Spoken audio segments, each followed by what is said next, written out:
What was the name of your little lawn mowing company? The Lawn Wranglers? Now every cheap hood strikes a bargain with the world and ends up making payments on a sofa or a girl with love and hate tattooed across the knuckles of his hands. The hands that slap his kids around because they don't understand how death or glory becomes another story. Death or glory,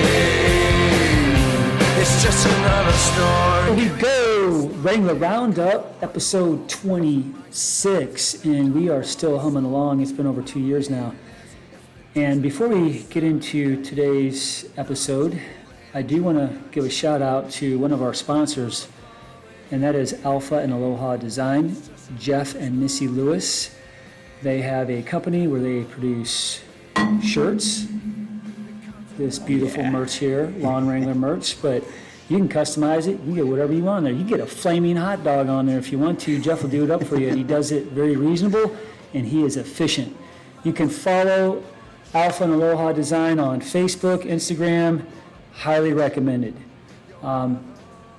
Today, with us, we are looking at Alec Cline, and Alec has become quite a local legend here in the Tri-County area. This guy runs every weekend of the calendar. If there's a race in the Tri-County area on the weekend, he's most likely doing it. And we call him Mr. Do-It-All because it doesn't matter if it's road, trail, 5K distance, mile distance, 100-mile distance, backyard ultra, you name it, he's done it. And he's got quite a story to tell, and he's just warming up. He gets better every time he runs. So we are very excited to have him with us today. He is a proud member of the Lawn Wrangler Running Club, and we love having him. He's an inspiration to a lot of runners, not only in our club, but I think I can safely say all around the area. So welcome to the show, Alec. How was that introduction, Alec? It was great. I appreciate it. I practiced it 20 times today in my head. So I know Alec very well. We've had many conversations, but we want to today just kind of highlight his story because every runner does have that story that makes it authentic to them, and he's got a really great story. So, Alec, first of all, and I think I've asked you this before, what was your background like? Coming up, middle school, high school, were you an athlete? Did you play sports? Actually, I was only in the band. I played trumpet from 6th grade, and I didn't do any other sports. I just ended up really liking music, and I continued with that through high school and, even the Marine Corps. I played trumpet. So there was zero running in your background. Funny enough, I think it was 7th grade. I really felt still out of place. School environment wasn't that great, and I wanted to join a sport, and I begged my mom to. I knew nothing about the seasons, and I was in track for a month. And what grade level was that? Do you remember? I think it was 7th grade, but I don't know anything about it. It still wasn't a good environment, and it was halfway through the season. I didn't know it all. Yeah.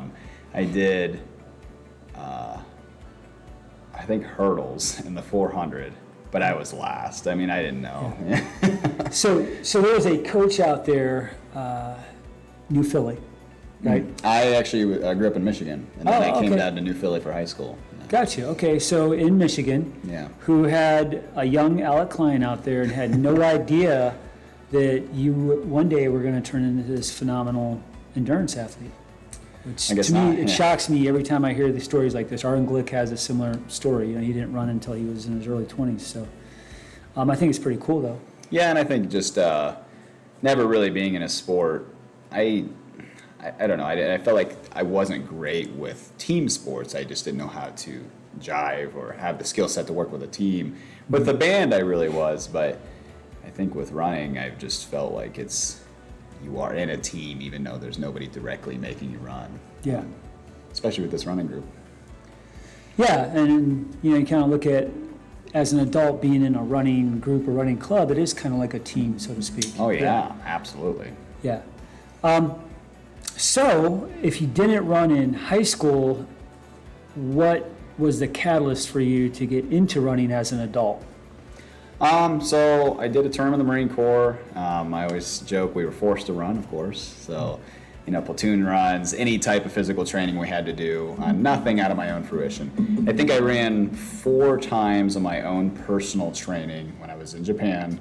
And I told one of my sergeants, I was like, I would love to run a half marathon one day, just to say I could. And he's like, Cline, you could run a marathon today. And I was not a runner at all. And he was a great influence. But from that point on, I didn't run again for probably about a year or 2. I started having shin issues or whole left side issues when I was in Quantico, my last year in the Marine Corps.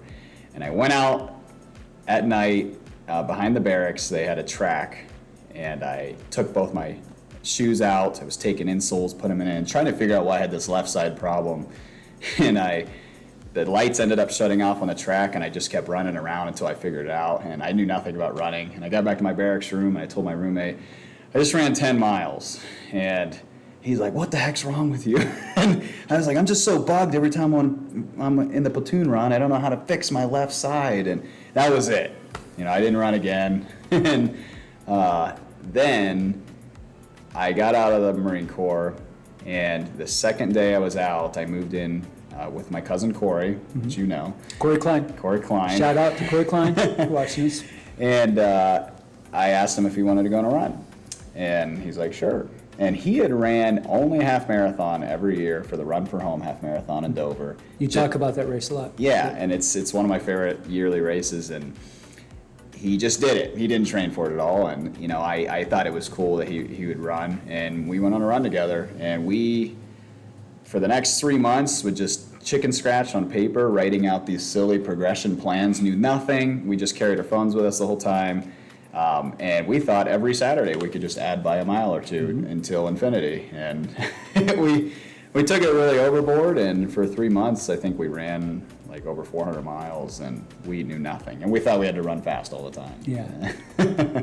So, and it was one of the hottest summers, we found out. We were drenched every day. And I think just that first summer, me and him had such a great time, and I really do believe it just lit a fire. It seemed like, wow, this is so much fun.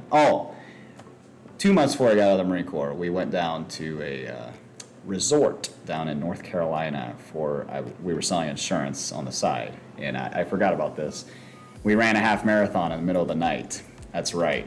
And he killed me. I was walking. He's like, we were at 10 miles. He's like, I'm just going to go the rest of the half marathon. I said, I can't even walk one more step. And he's like, all right, you can go back to the hotel and I'll run the rest. And I just can't, I really wanted to finish it with him. So he dragged me through it, and I barely could walk, and we went. So you guys just charted a course and just went out 6.5 and turned around, come back? It was in the middle of the night, and we kept running around this golf course and out on these docks, and the map he had on his phone. I didn't have my phone with me. It was just everywhere.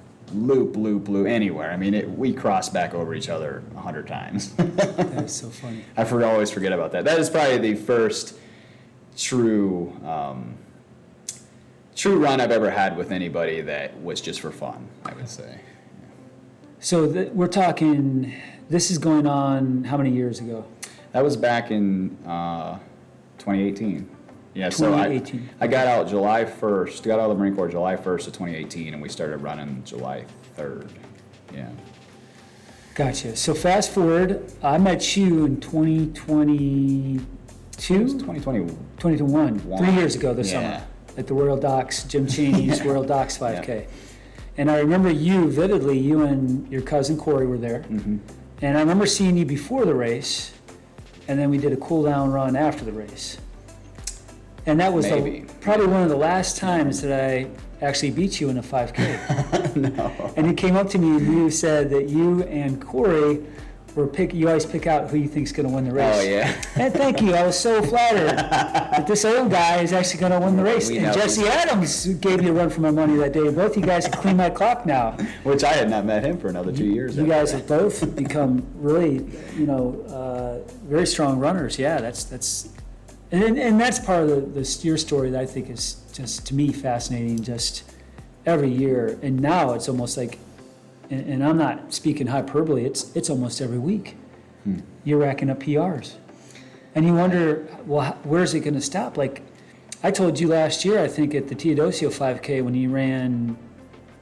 Oh yeah, you saw my first sub 18. Yeah. Yeah. And I said, you're going to get sub 17. Yeah. Lo and behold, we're running 6:30. So now we're moving towards 15s. Yeah. Which is pretty cool. It was a big jump. I mean, I think it's just so much fun to you're redlining. I mean, it is hard when you're in it, but it's exciting because you're just taking your own body so fast. And 5Ks are crazy. They are, yeah. And I was running with Paul Stock at the Hudson 4-miler at the starting line. I said, what's your best in the 5K? He's pretty fast. He said, I don't run 5Ks. It's a young man's race. But I disagree. I still like it. Well, seeing Chuck. Yeah. He's a fast guy. And John Fernandez. And John Francis. I met him that day at Royal Docks. You're That was right. the first time I met him. Yep. Gage was there. Steve Yep, Eating was Gage. there. Yeah. Yeah, that was a kind of like a watermark race there. Mm-hmm. But let's go back to your running again. So 2021, we meet. You run the Burning River Relay that year. Yeah. I got it right here. Where's that? Brought your relay medal. Yeah, All right. 2022 with K-Dog's team, the Wrangler Trail Squad. Yeah, you ran leg 6. Yes, Yeah, leg 6. That's a tough leg. Yeah, Salt run. It was very hilly in the middle of the night, and I fell like 5 times. Yeah. And so now you're really kind of getting better. I mean, you see that development, and it seems like right when you were building steam up, then you had some of those health issues. So, and I recall that, and I felt so bad in the moment because I know just what running means to you, and to try to figure out what's going on with your body, it's got to be so frustrating. But you want to talk about that, like what the issue was, and how you feel like you overcame that? Yeah, I started having some chest pain. It was more of pressure. I always talked about it like 2 different things. Either I had duct tape over my chest or a type of like tennis ball pushing in. And it seemed to have started like 2 years ago. And it just felt like a little thumbprint for a long time. And then I did Mohican 100 last year, and that was in June. And I just started feeling it more. And I specifically remember it the most. We did that 4-leaf clover run. We did a warm-up, and I'm like, wow, like I feel some pressure. I remember you telling me that day, yeah. Yeah, and I don't know, I just figured it was like just a chest cramp of some sort, but I knew it lasted. And I actually went to the doctor 2 years ago, and they did some general tests and didn't think much of it. And I'm hard-headed, I just wanted to keep running. And so then fast forward to last October, I did a half marathon in Pennsylvania, and it was on a Saturday. I came back Sunday, did a run with you guys. I actually kind of hurt my Achilles, so I'm like, I'm gonna take 3 days off. So Monday, my chest started getting really tight, and then I was at work. Tuesday, it was like a lot worse, and by Wednesday, I went to go do my walk around at the plant at my job, and I thought I was gonna have a heart attack, and it's just extreme pressure. Started crying, I call my wife, I call Sam, and I was like, I think I'm gonna have to go to the emergency room. I told my plant manager, he's like, oh, you're good. He was gonna drive me. I was like, I'm fine. I think I'm freaking out, and went to the emergency room, and that was a long night. Ran tons of tests, and what they at the time believed that it might be pericarditis, so some swelling of the sac around the heart. And at that point, I felt like I was truly at a standstill. I got a bunch of prescriptions given to me, anti-inflammatories, colchicine, kind of like a gout medicine. And 3 months went by of taking that, my running just dropped until I was just walking. I mean, I was kind of frustrated because I put so much effort into my exercise. I was walking literally 80 miles a week just because I wanted to keep my legs strong. And so many nights of crying, I'd go walking and I would just get emotional because I'm like, I'm done. And it seems so simple, but it's like my life was extremely wrapped up in this sport, and it's every friend, every community, it's all in one. And I think it was a self-reflection that, hey, this isn't the only thing, but if I really want to get out of it, I just have to stay focused. And just be patient. Well, come around January, I stopped taking the medicine. Nothing was going on with, the info from the doctors. I just didn't feel like there was any progress. There wasn't a lot of good communication, and I started taking more like antacids, thinking it was an ulcer of some sort, and it started dwindling. It could have been that. Funny enough, not funny enough, I still feel it to this day. It comes and goes, and it's either with a lot of effort, with no effort. I don't know what it is still, but I know all the 5 major heart scans I had, everything comes back clear all the time. But this past January, I just started slowly building up again, and I'm thinking this year is going to be rough. But luckily, I don't think I'd be able to do what I've been able to do if I truly had a heart issue. Hopefully, I really try to keep myself healthy, but I tell you, in 3 or 4 months of that, I really learned a lot about myself. Definitely. And I still don't know what it is to this day. I really don't. Well, just seeing and running with you, weekly and competing, just to see, you came out in March, you had the Georgia Death Race. Yeah. Was that March 30th? Yeah. And that was your first race after this episode. Yeah, first, one I really wanted to train for early on, yeah. Yeah, because I was running other races, but not I didn't think it was going to damage me. This was a race I was... Georgia Death Race, right? It's in the name. The name precedes, yeah. And you did fantastic. Yeah, it did go very well. I think last year I was, somewhere in the hundreds place, and then when I did it this year, I think I came out with, it was sixth place. Yeah, it was a great performance. That's insane. I was very excited with it. I think it took 5 hours off my own. Well, you've been on a reign of terror. Since March 30th, is there a weekend you haven't raced? There might be a couple, but then I usually plan a challenge with friends and we run hard. Yeah. Like running up Big Bend Hill, how many times is that? Yeah, we did it. That was Mother's Day. 119 times. 119 times. Unbelievable. So let's talk about this past spring. So Georgia Death Race, what are some other, which you feel are really high, high points within your spring racing season into the summer? What has really stood out in your mind as something like, man, that's a race that I'm gonna put on a shelf and remember for a long time? After Georgia Death Race, well, this was cool, and I give credit to Nicolette Black. She, we were all training for Georgia, and her plan was to go marathon training after Georgia, and I was like, I like that. And so I started getting some on the schedule, and I was like, you know what? I want to get the majority of the Ohio marathons done. I already had Columbus done, Hall of Fame done, and I think I just had Columbus and Hall of Fame. And so after Georgia, my first stop was the Athens Marathon, which I signed up for kind of last minute because I didn't realize they had a marathon down there. And that day I PR'd, and I was elated, and I had 3 more marathons on the docket. So this is like a super marathon season. What did you hit that day? I ran a 2:52. Yeah, and it was all towpath. I knew nothing about the course, but it was nice and flat and fast. And I think after that, I had Toledo, which Toledo ends up still being my PR. That was a beautiful race. Yeah, 2:45. And something I started doing this year is I don't look at my watch during races, and I saw it at the very end. I had no idea I was going to be at that time, and I had come in at 2:45, which my wife was not even ready. It's just so funny because I told her between 2:50 and 2:55, and I came way ahead of that, and she's like, oh my gosh. That was an amazing day, and it's one of my favorite marathon courses. And then I did Flying Pig, which, holy cow, is a phenomenal race. That just is truly a reason that I've heard it's top 10 marathons in the country, at least on some polls. Fantastic. And then I did Cleveland 2 weeks later.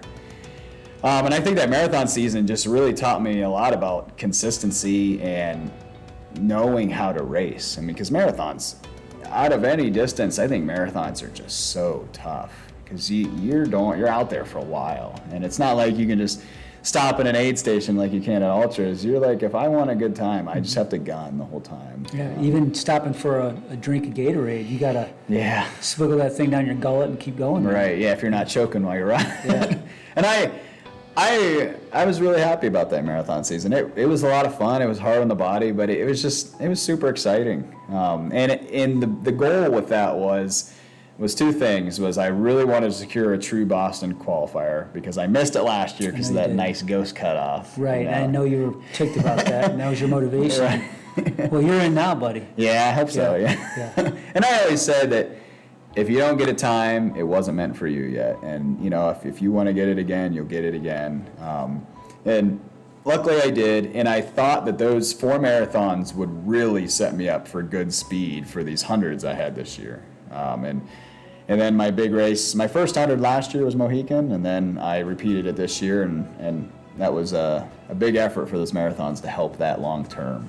So then, after marathons, I had Mohican, like I said, and then the next weekend was Kettle Moraine 100, which is a pretty crazy back-to-back, and that's really been the beginning of this big 5-race series, which is called the Midwest Grand Slam. So June 1st is Mohican, June 8th is Kettle Moraine, and then obviously we have Burning River this Saturday. And then we have Hallucination 100 in September, which is in Michigan at Woodstock Festival. And then in October is Indiana 100. So we're about right in the middle. And so my highlight of the year really was Kettle Moraine. Mohican went by pretty rough. I still got under 24 hours, which is like the golden, people want to get under 24 hours. But one of my best friends, Tommy Sharp, he can attest to this. Tommy boy! Corey Cline paced me for the 50 to 75 miles. That went okay. Tommy paced me from 75 to 100. I was death marching for 8 hours. I was dizzy on the trail. I would lay down in the middle of the night. I mean, he saw a lot of me that night that not a lot of people see. But then the next week, I did Kettle Moraine. Sam and my wife and I went up there alone, which is in Wisconsin, and I turned it around a lot better. I ran that one 8 hours faster than Mohican, 7 hours faster than Mohican, and it was a very smooth race. I mean, it ended up being about 16 hours, 33 minutes, and I remember you were flying that. So where did you place at Kettle Moraine? I placed second. Second. And I've had a lot of awesome races, but I was just so happy that turned out. I mean, just to place in an overall in 100, I was just like, oh my gosh, I feel like I shouldn't even be here, and it was exciting. And the guy in first, he gave me a hard run. At one point, naive of me, I thought I might be able to catch him, so I just started gunning, and he told me later I put the heat on him. He saw me coming back, and he actually reached out to me after, and he's like, once I saw you coming, I had to push. But he ended up being about 50 minutes ahead of me, so it was a good bit. But I was very happy with that output, and then after that, I've just been building for Burning River. So would you say that is your overall best? I mean, because you run all distances, marathon, 100-mile, 10K, 5K. Would that be your best performance of the spring? Yeah, it's always hard to tell because I love competing in all the distances. Yeah. I really love the 100-mile distance. I've done 5, but I think there's the 5K is so much fun. The 10K is the bane of my existence. It's so hard. Half marathons are super fun. I ran Medina half. I PR'd Yeah, you that. PR'd. Yeah, you've PR'd in every distance this year. Except the 100 meter. We need to get you on the 100 meter. I've never raced less than a mile. We need to get you out there. You may pull a hammy. I don't know if you want to do it. And you do no speed training, which is insane to me. No. Yeah, I think it gets away with it because I do race a lot, and I always think of them as like a hard tempo threshold. And that's a hard effort run. I think hill repeats are. I was going to say, fantastic. Yeah, your elevation gain. What do you average a week elevation gain? Is it 6,000, 7,000 feet? Probably. I think this year, I'm over 200,000 this year. But it varies. But there were weeks that I was 8,000 to 10,000. And now I think I'm at like 2 to 4,000, 4 to 6,000. Yeah. I mean, it just depends on the week. If we have a fun day, you know, on a Wednesday, Wrangler Wednesday, let's go to up and down Big Bend a bunch of times. So you on Saturday were at 16:30 what? At the 5K. The 5. I was at 16:32. And that was how many seconds behind Taylor Sauer? It was 5 seconds. 5 seconds. I think he ran a 16. Now I know Taylor because we're in the nightclub thread, and Taylor. I know Taylor too. We see Taylor, even though you're in the dark and the shadows here in the nightclub. But we know Taylor's plans. We see every week he posts his weekly training plan. There's always speed in there. There's some type of tempo run. There's some repeats. You do 0 speed, zilch, and yet you're only 5 seconds behind Taylor. So if you do a deep dive into both of your training, to me it's pretty interesting to see that you still are able to turn on that speed in a 5K race effort with 0 speed training. Yeah. And I do think that it's that elevation. You do just tons of elevation. Yeah, a big thing I do, like, because I don't plan my week, but Because I know guys that run 5Ks every week, and they're not running 16:32. I do try to make the majority of my training very low heart rate, and that's something I've been adamant about the past 3 years is zone 2 for like 90%. And then when I attack hills or I attack races, I just drain myself because I think it's good to I always think of, I don't even know the science behind it, but I feel like I'm just expanding my capillaries, forcing oxygen, say, hey, I need to adapt. Like, I need to figure out what will keep me going fast because I know I'm pushing my body. And I think the endurance helps that because I'm not going to teeter off. Yeah. And then the races do help my speed. Well, it's cliche, but you got to run slow to run fast, right? Oh, yeah. I absolutely. And you race so much, those days in between, you need recovery. Right. Yeah. I basically am getting a speed workout each week if I'm racing. And, that's where most of my hobby money goes, is races. Yeah, and if we look at your Strava, I mean, your average pace per week and all those miles up is, what, in the 9s, sometimes 10s? Yeah, I mean, and when I started the Zone 2 training, Alec Cline and I, 3 years ago, we just realized we were running too fast for everything, and our heart rate showed it. We were in the 160s, 170s for every single run, and it's a wonder we didn't get injured. Yeah. And we had to run 11 to 12 minute pace all the time to just get in that easy pace, and I was still in the 140s, 150s heart rate. But now, I mean, my heart rate's dropped a lot for the 9:30 to 10, and I know if you can hold that for a long time, you're just basically getting time under tension for your heart. I mean, your heart is a long-acting muscle that needs to be worked very fragile.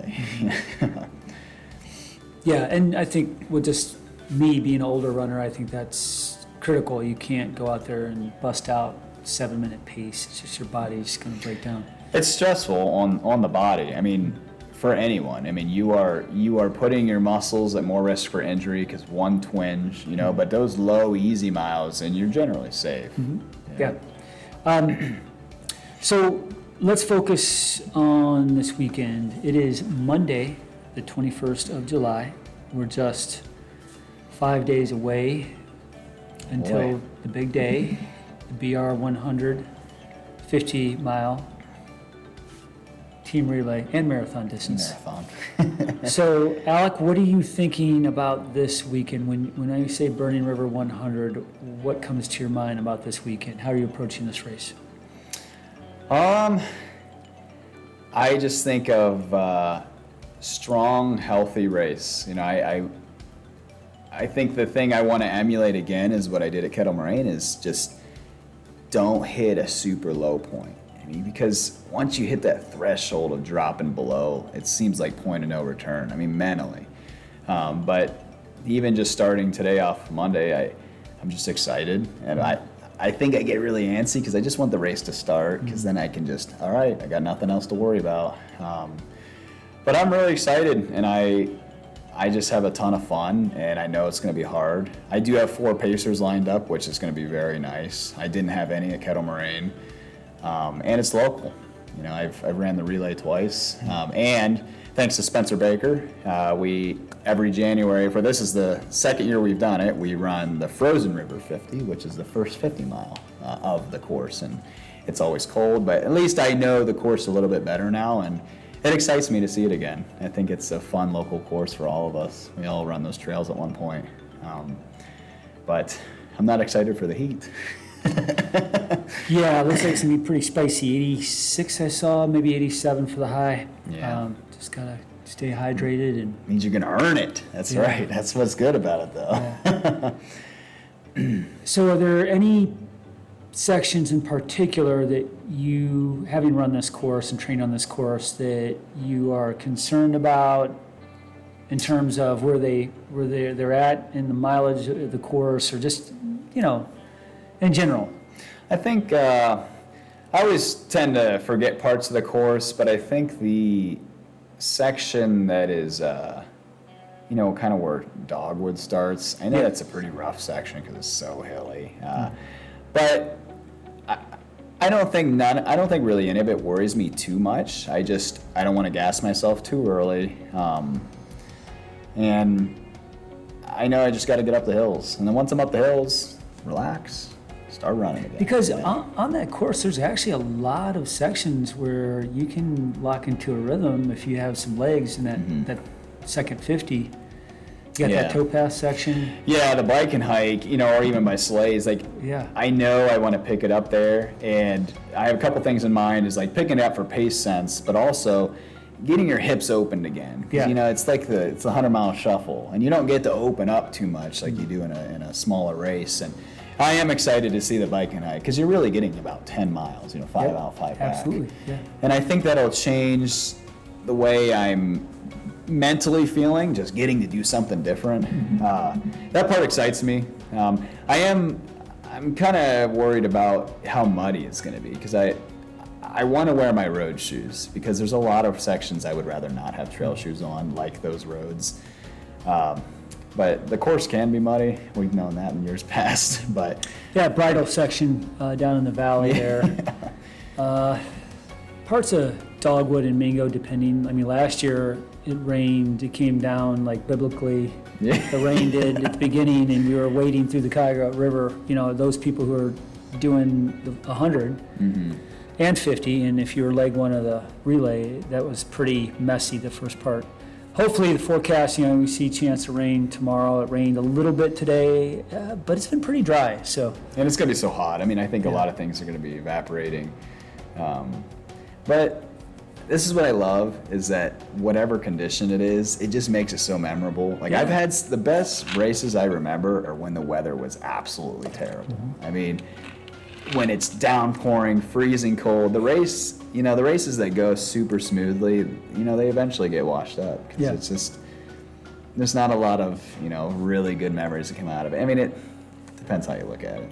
Yeah, except heat. I mean, I'd argue, I don't think there's anything that's like, man, I recall that race when I was like, 95 degrees and, I almost had a heat stroke. I don't want any of that. Mohican, my first 100, it was same day as the Eagle Up last year, and it was in the 90s. And I remember, it felt like you were in a steam sauna. Just nothing kept you cool. Nothing. Yeah. And I drink an obsessive amount of water, and it's kind of like works in my advantage and disadvantage because I want more water when I'm on the course. And a typical routine of mine is every aid station or every 5 miles, I drink 32 ounces. So I typically drink like 3 to 4 gallons in 100, and I'm just constantly putting it down, but it makes me feel refreshed. Yeah. But like I said, if it's too hot, then I'll constantly be taking it in. Well, you almost have to, when it's that hot and you're just constantly, it's just coming right back out of your system through sweat. You got to keep hydrating the system. So, we are excited for you, Alec. That it's exciting to see you finally run the Burning River 100 after you've run all these other 100-mile races and run the relay twice. It's kind of cool to see you on home court advantage running here locally a 100-mile race that I think you're going to do very well in. So be a big day for you. Yeah. Excited. We'll be cheering you on. I'm doing the marathon. A lot of other club members are out there doing marathon distance. Yeah, we get a lot of. We do. That's so cool. We have so many Wranglers running. Just all these people we know, and I think that's what makes it a ton of fun.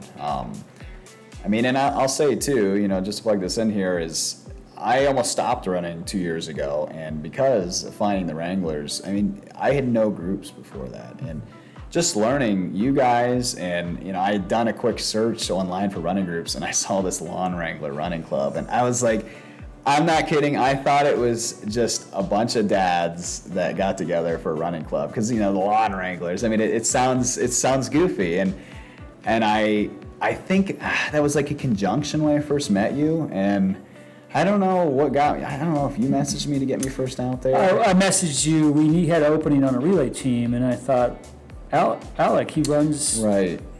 Trails. He's, you know, he this would be right up his alley. And I remember you responded and said, that is so cool. I'd love it. And, you know, you met Tommy Sharp that summer. You met, well, you know, just about all the Wranglers. And then, yeah, you've been... I mean, in joining you guys, I was like, I don't want to stop running now. Like, I was just getting to the point I was going to be done, and it just made it so much fun. It's like people talking on the run and sharing all these things. Our message chat has grown huge. Yeah. I mean, because that message chat was first just for the... It was created for relay. Burning River Relay, yeah. And now there's 60 people in it. Yeah, and you know, it's cool to have that support. It's cool to have that accountability, the fellowship.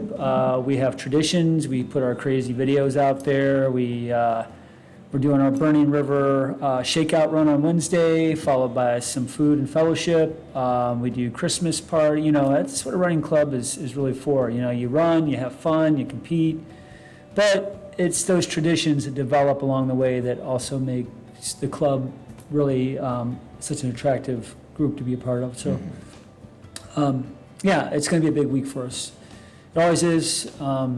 And we are going to just be so thrilled to see you come across that finish line. It's probably going to be, what time do you think? I don't know. We'll see. We'll see how it goes. I mean, I would love to do something similar I did at Kettle Moraine. I never know how the day is going to go. I think my A goal was to keep it around a 9-minute pace, but I know that's going to be rough. All right.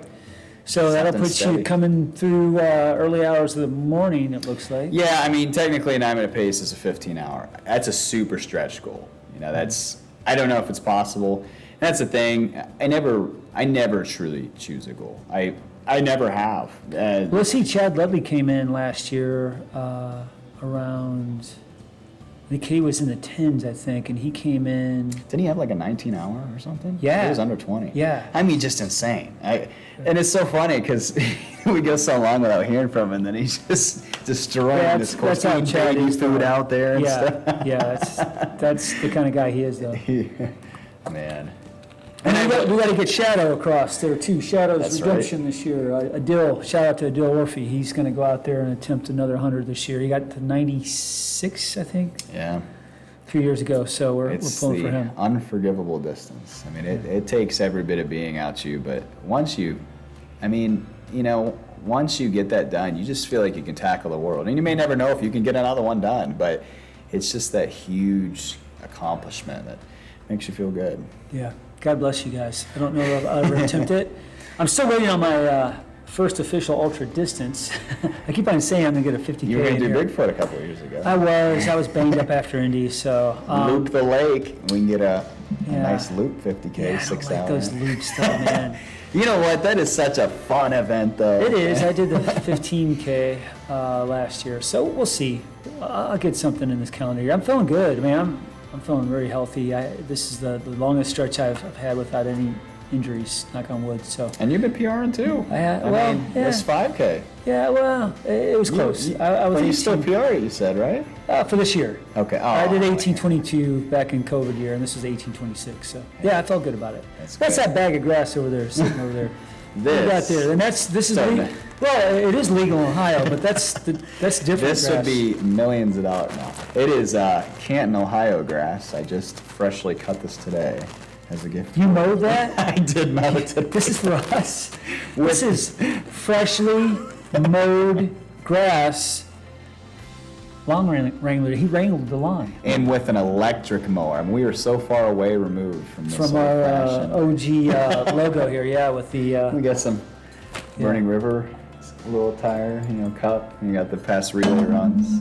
Yeah, I did 2 years of the relay, which is so much fun. And Yeah, the and first year I did like. I love the swag. They put the best medals out. Yeah. Western Reserve does. And they did a whole revamp of the buckle last year, and I think a lot of people are very impressed with it. It's very bright and and large, and I think people like it a lot. How many buckles you got? I have 5 now. 5 of them? I did Mohican, Canal Corridor, Bob's Big Timber, Kettle, and then Mohican again. That's awesome. And then you're going to have 6 after Saturday. We'll see, anything can happen. So going back to our lawn wrangling the grass, Paul Romanek, who helps to mark the course for Burning River, and people think that the Wranglers, it's a gag, and we run and we have lawnmowers on our shirts, but we actually do help to mow the lawn for the course. There's a stretch there, a little connector path on Riverview Road across the Valley Picnic area, and every year Paul messages me and says, Larry, I know you got your Wrangler club. Do you actually mow lawns? I said, yeah, of course, Paul. Can you guys go down there at Valley View Picnic Area and cross Riverview and mow that little section? I said, absolutely. So we're going to wrangle that on Wednesday. Myself and a couple other Wranglers. We got the weed whackers are breaking out. They think it's just a name. It's not just a name. It's a task force. Yeah, it's a task force. We take care of business, and we enjoy it. But we also love running too, of course. That's right. That's our primary love. So, hey man, it's been great to have you on. Thank you.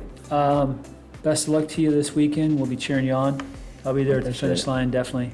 There'll be a lot of us to cheer on. It'll be fun. We'll be blowing up the thread through the evening, and I may just stay there. Well, no, I'll come back because I'll finish early this year. But I like to cheer all the Wranglers finishing and then come back in the evening, see you come through. Tommy will be coming through at some point. Adam, of course. Who else is doing the 100-miler? Of course, Adil. In the group. You, Adil, Tommy. Yeah. Kyle's doing the 50. Kyle's on the 50. James Hersig, Brian Warnick, Riza, Julie Cooper are all doing the marathon distance. Diane, that was tough. Fractured her ribs the other day. Yeah. She was training for the marathon. She's out there getting some. She was. And it got her a little bit. Yeah. It's okay. Be careful on those she has been running so good, though. She has been. She's a competitor, definitely. So I hope we didn't forget anyone, but I think that's. Oh, we have a relay team out there. Megan Kane and her husband John, and Terry Colin are on that relay team. And Nicolette as well, I think. I think Nicolette too. Nicolette. Yep. So I don't know if we're forgetting anybody.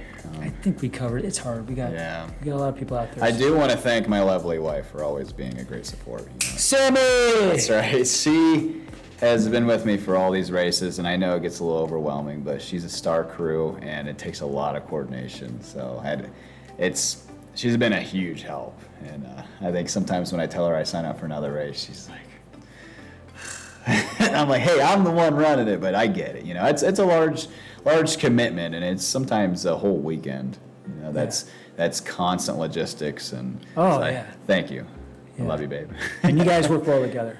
Yeah, and I know that. Which Wednesday is our 3-year anniversary? 3-year anniversary. My anniversary is tomorrow. Really? 20 years. Wow. I would have been on parole if I would have shot her. That's an old joke. Okay. No context at all. My buddy used to say that. Every year I'd say, hey, it's your anniversary, happy anniversary. I've been on parole if I shot her. But you are her biggest fan. Races, man. I mean, we're doing cool downs, and Alec, and I've seen this. It's not just Alec. Alex is like, I got to go cheer Sammy, and he never forgets.